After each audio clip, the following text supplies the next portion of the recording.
اللہ نے قرآن مجید میں بیان کیا، فرمایا نساؤکم حرث لکم، تمہاری جو ازواج ہیں، تمہاری جو بیویاں ہیں، وہ تمہارے لیے بمنزلہ کھیت ہیں۔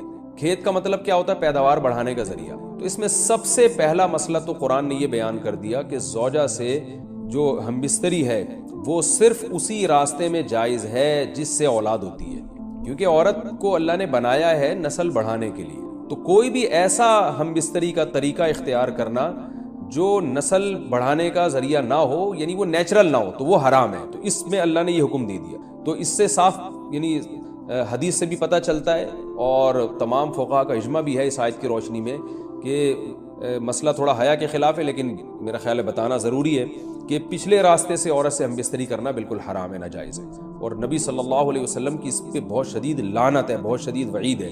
تو یہ بالکل اللیگل ہے اسلام میں کہ عورت کے پچھلے راستے سے اس سے ہم بستری کی جائے۔ جو لوگ لڑکوں سے بدفعلی کے عادی ہوتے ہیں ان کو یہ چسکا لگ جاتا ہے، تو یہ حرام ہے، ناجائز ہے، کیونکہ اللہ نے بتا دیا کہ یہ تمہارے لیے بمنزلہ کھیت کے ہیں۔ تو اس میں قرآن نے وہ جو سوال تھا نا اس کی طرف اشارتاً جواب دے دیا، اور آگے فرمایا فاتو حرثکم، تم اپنے کھیت کے پاس آؤ، یعنی پیداوار بڑھانے کا جو ذریعہ ہے اس جگہ کی طرف آؤ، انا شئتم، جیسے چاہو، یعنی باقی جس طرح سے تم چاہو زوجہ سے ہم بستری کر سکتے ہو، اس میں کوئی خاص طریقہ متعین نہیں ہے۔ میاں بیوی کا ایک دوسرے سے کوئی پردہ نہیں ہے، ہن لباس لکم وانتم لباس لہن، یہ دونوں ایک دوسرے کے لیے لباس ہیں۔ تو اس میں طریقہ کار کوئی بھی ہو سکتا ہے، کسی بھی طرح سے کرنا چاہو ایک دوسرے سے لطف اندوز ہو سکتے ہو، لیکن فاتو حرثکم، آنا موضع حرث میں ہے۔ حرث کا مطلب وہ اس جگہ کی طرف آنا ہے جہاں سے نسل بڑھتی ہے، کسی اور راستے کی طرف۔ اس سے صاف طور پر جو ہے نا وہ جو فاسق فاجر لوگوں کی جو برائی ہے، جو لڑکوں سے بدفعلی کے نتیجے میں پیدا ہوتی ہے، اس کا اللہ نے قلع قمع کر دیا کہ اس کی اسلام میں بالکل اجازت نہیں ہے۔ باقی طریقہ کار کیا ہوگا یہ تمہارے اوپر، اس کی اللہ نے تمہیں اجازت دی ہے۔ وَقَدِّمُوا لِأَنفُسِكُمْ، اور چونکہ بار بار حرث کا تذکرہ ہو رہا ہے کہ نسل بڑھانے کا، اس لیے اللہ نے فرمایا کہ قدموا لانفسکم، اپنی ذات کے لیے فیوچر میں انتظام کرو۔ قدموا کا مطلب آگے بھیجو اپنی ذات کے لیے سرمایہ۔ کیا مطلب؟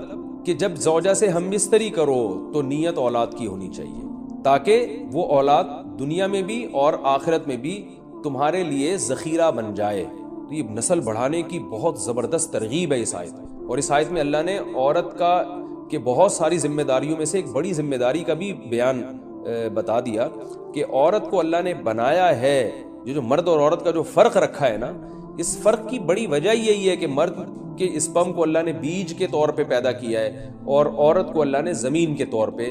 تو بیج اور زمین کے ملاپ کا بنیادی مقصد ہی نسل بڑھانا، پیداوار بڑھانا ہوتا ہے، نہ یہ کہ نسل روکنا۔ حالت حیض میں خواتین سے متعلق بہت ساری بے اعتدالیاں دنیا کے ہر مذہب میں رہی ہیں۔ یہودی کیا کرتے تھے کہ حالت حیض میں عورت سے بالکل کنارہ کشی اختیار کر لیا کرتے تھے، اس کے قریب بھی نہ جانا، اور کھانا پینا بھی الگ اور جھوٹا بھی الگ۔ تو بعض مذاہب میں کوئی فرق ہی نہیں تھا کہ حالت حیض اور پاکی کی ایام میں۔ تو جب اسلام دنیا میں آیا تو صحابہ کرام کو یقیناً یہ خیال پیدا ہوا کہ بھئی اب اسلام کے اس بارے میں کیا احکام ہیں کہ جب خواتین مینسز کی حالت میں ہوتی ہیں شادی شدہ، تو کیا ہم ان سے ہم بستری کر سکتے ہیں یا نہیں کر سکتے، کیا اس کے احکامات ہیں؟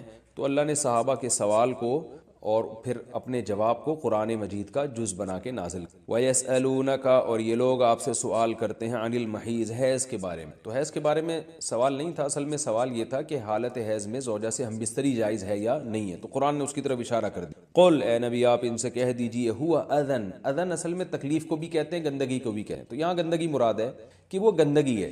فاعتزلوا النساء، لہذا عورتوں سے دور رہو، فی المحیض، حالت حیض میں، ولا تقربوہن، اور ان کے قریب مت جاؤ، حتی یطہرن، جب تک کہ یہ پاک نہ ہو جائیں۔ تو اس میں قرآن مجید نے جو لفظی ترجمہ ہے وہ قرآن کی آیتوں کا یہی ہے کہ ان سے کنارہ کشی، لیکن احادیث سے ہمیں پتہ چلتا ہے کہ یہاں کنارہ کشی اختیار کرنا یہ کنایا ہے ہم بستری کرنے سے، یعنی ان سے ہم بستری کرنا تمہارے لیے جائز نہیں ہے۔ کنارہ کشی سے وہ جو یہودی کر لیا کرتے تھے وہ مراد نہیں ہے یہاں، اور اس کی تفصیل احادیث میں۔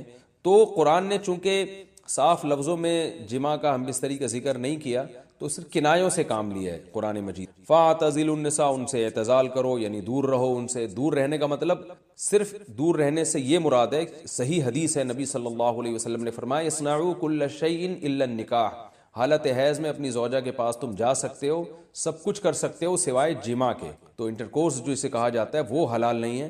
تو باقی نبی صلی اللہ علیہ وسلم نے فرمایا کہ ایسے کنارہ کشی کہ بالکل اس کا جھوٹا نہ پیو اور بالکل دور ہو جانا، اس کی اسلام میں اجازت نہیں ہے، اور نہ بستر الگ کرنے کی ضرورت ہے۔ تو یہ سارے قرآن کے کنائے ہیں۔ کنایا کا مطلب ہوتا ہے کہ آپ صرف اشاروں میں بات کر رہے ہیں،